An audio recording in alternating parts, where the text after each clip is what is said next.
പഞ്ചവത്സര പദ്ധതികളും കാലയളവും ലക്ഷ്യങ്ങളും. ഒന്നാം പഞ്ചവത്സര പദ്ധതി ആരംഭിച്ചത് 1951 മുതൽ 56 വരെയായിരുന്നു.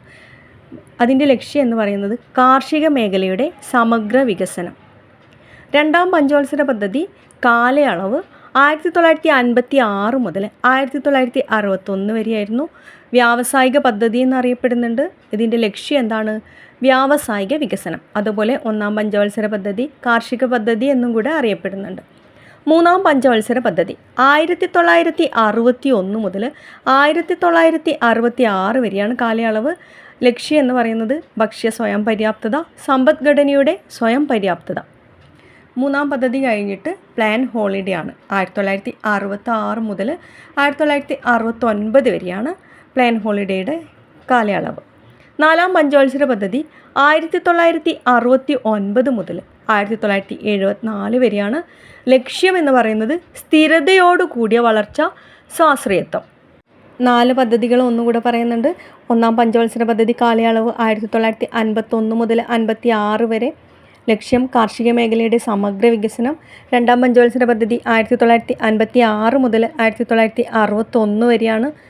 ലക്ഷ്യം വ്യാവസായിക വികസനം. മൂന്നാം പഞ്ചവത്സര പദ്ധതി 1961 മുതൽ 1966 വരെയാണ്. ഭക്ഷ്യ സ്വയം പര്യാപ്തത, സമ്പദ്ഘടനയുടെ സ്വയം പര്യാപ്തത ആണ് ഇതിൻ്റെ ലക്ഷ്യം.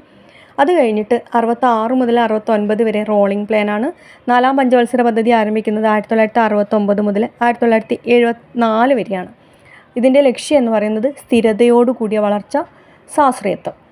അഞ്ചാം പഞ്ചവത്സര പദ്ധതി കാലയളവ് 1974 മുതൽ 1979 വരെയാണ്. ലക്ഷ്യം ദാരിദ്ര്യ നിർമ്മാർജ്ജനം. ദാരിദ്ര്യ നിർമ്മാർജ്ജനത്തിനായി ഇന്ദിരാഗാന്ധി 20 ദിന പരിപാടികൾ നടപ്പിലാക്കിയ പഞ്ചവത്സര പദ്ധതി അഞ്ചാം പഞ്ചവത്സര പദ്ധതിയാണ്. 1975 20 ദിന പരിപാടി കൊണ്ടുവന്നത്. അതുപോലെ തന്നെ ഇന്ദിരാഗാന്ധിയുടെ ഗരീബി ഹഠാവോ എന്ന മുദ്രാവാക്യം അഞ്ചാം പഞ്ചവത്സര പദ്ധതിയായിട്ടാണ് ബന്ധപ്പെട്ടിരിക്കുന്നത്. അതുപോലെ തന്നെ എടുത്തു പറയുകയാണെങ്കിൽ കാലാവധി പൂർത്തിയാക്കാത്ത ഏക പഞ്ചവത്സര പദ്ധതി ഏതാണെന്ന് ചോദിച്ചിട്ടുണ്ടെങ്കിൽ അത് അഞ്ചാം പഞ്ചവത്സര പദ്ധതിയാണ്.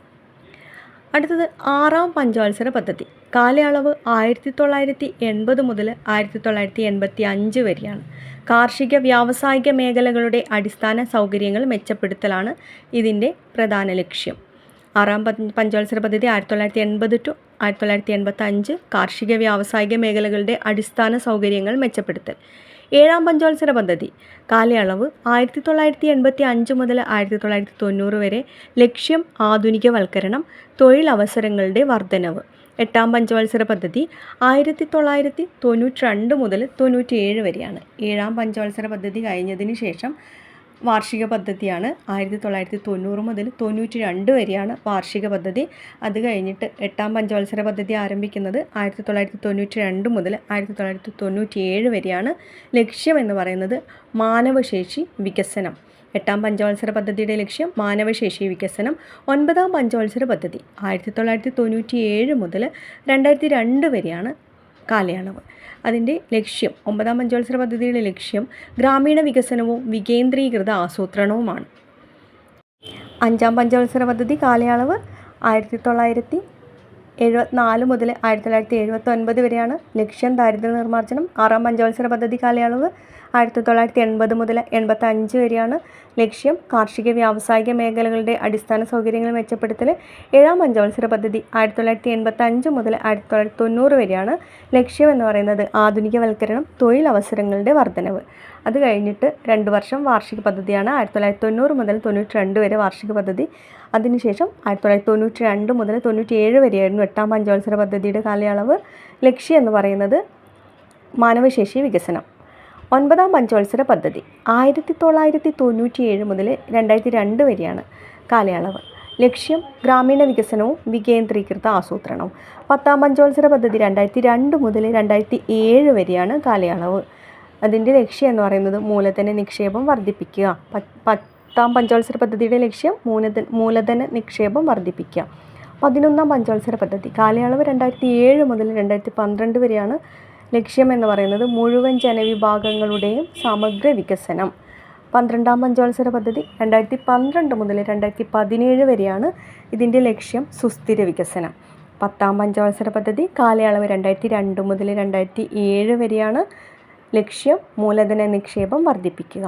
11ാം പഞ്ചവത്സര പദ്ധതി 2007 മുതൽ 2012 വരെയാണ് കാലയളവ്. ലക്ഷ്യം മുഴുവൻ ജനവിഭാഗങ്ങളുടെയും സമഗ്ര വികസനം. 12ാം പഞ്ചവത്സര പദ്ധതി 2012 മുതൽ 2017 വരെയാണ്. ഇതിൻ്റെ ലക്ഷ്യം സുസ്ഥിര വികസനം.